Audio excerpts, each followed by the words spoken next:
നോൻപറക്കുമ്പോഴുള്ള പത്തിരി അരച്ച കൂടി ഉണ്ടാക്കി കായ് നാസാക്കുണ്ട്. ഇത് രണ്ടെണ്ണം തിന്നാ പോരെ, പള്ളാണെന്ന് അറിയില്ലേ. ആപ്പിൾ ചാമ്പക്കന്റെ ഒരു കണ്ടം തിന്നു കഴിഞ്ഞാൽ നോമ്പുറിയോ? അന്റെ നോമ്പ് മുറിഞ്ഞേക്കണം. ആണെങ്കിൽ ഇപ്പൊ പോയി കണ്ടെത്തി തിന്നോ? ഇല്ല.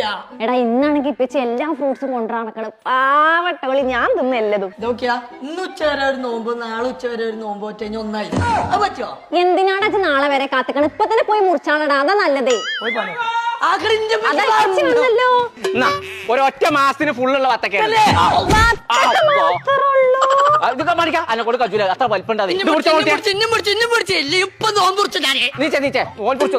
എല്ലാ ഫ്രൂട്ട്സും കൊണ്ടു നടക്കാൻ ഇത് മാത്രമേ കൊടുത്തിട്ടുള്ളൂ.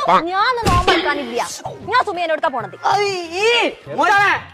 നോണറിയാണ് ഇപ്പച്ചാക്കണു. ഓരോ വത്തക്കയും കൂടി ഒളിപ്പിച്ചേക്കാലേ.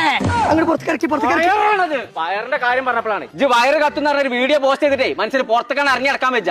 അന്റെ പെണ്ണുണ്ട് റമദാൻ മാസത്തിൽ ഫുഡ് പരിപാടിയുടെ വീഡിയോ പോസ്റ്റ് ചെയ്തിരിക്കണമെന്ന് അറിയാണ്ട് ഇന്നെ പള്ളി കമ്മിറ്റിന്ന് സകല ആൾക്കാരും വിളിച്ച തന്നെ പരിപാടി. റമദാൻ മാസത്തിലെങ്ങാനും ഫുഡിന്റെ പരിപാടിന്റെ വീഡിയോ പോസ്റ്റ് ചെയ്ത് കഴിഞ്ഞാല് കോമ്പക്കാട് പുറത്തേക്കാണ് ഇറങ്ങേണ്ടി വരും. പറഞ്ഞില്ലാന്ന് വേണ്ട. കുഞ്ഞാപ്പെടുന്നേ ഞാൻ പുറത്തുനിന്ന് ഈ വത്തക്കൊണ്ട് തന്നെ നോമ്പുറിച്ചാലോന്ന് ഇങ്ങനെ ആലോചിച്ചെനിപ്പിച്ചേ. നോമ്പ് കുറിച്ചുള്ള കാര്യമല്ല, അത് വേറെ ഒന്നും എനിക്ക് പറയാല്ലേ. ഓമ്പായിക്കോട്ടെ, ഞാൻ ചോദിച്ചിട്ട് മറുപടി പറയാം. ആരെങ്ങളോട് അവിടെ റമദാൻ മാസത്തിലെ പരിപാടി എന്ന് പറഞ്ഞത്? അവിടെ നോമ്പിന് ഒരു പരിപാടി ഇല്ല. നോമ്പിന് അവിടെ ഒരു പരിപാടി ഇല്ല. പിന്നെ എന്തോ അലക്കാക്ക വീഡിയോ ഇട്ട് വയറ് കത്തുന്ന. ഞാൻ വയറ് കത്തുന്നുള്ളത് പറഞ്ഞേ കൊതി കൊണ്ട് വയറ് കത്തുന്നുള്ളതാ. അല്ലാതെ ഒരു മാസം 2 മാസം നടക്കണ എക്സിബിഷൻ പരിപാടി അല്ല അവിടെ നടക്കണത്. അവിടെ എന്താ നടക്കണത് നിങ്ങൾക്ക് ഞാൻ പറഞ്ഞുതരണോ? ഇങ്ങോട്ട് പറഞ്ഞോണ്ടേ നല്ല സമാധാനം പറഞ്ഞതല്ല, അതാ ഞാൻ കാണിച്ച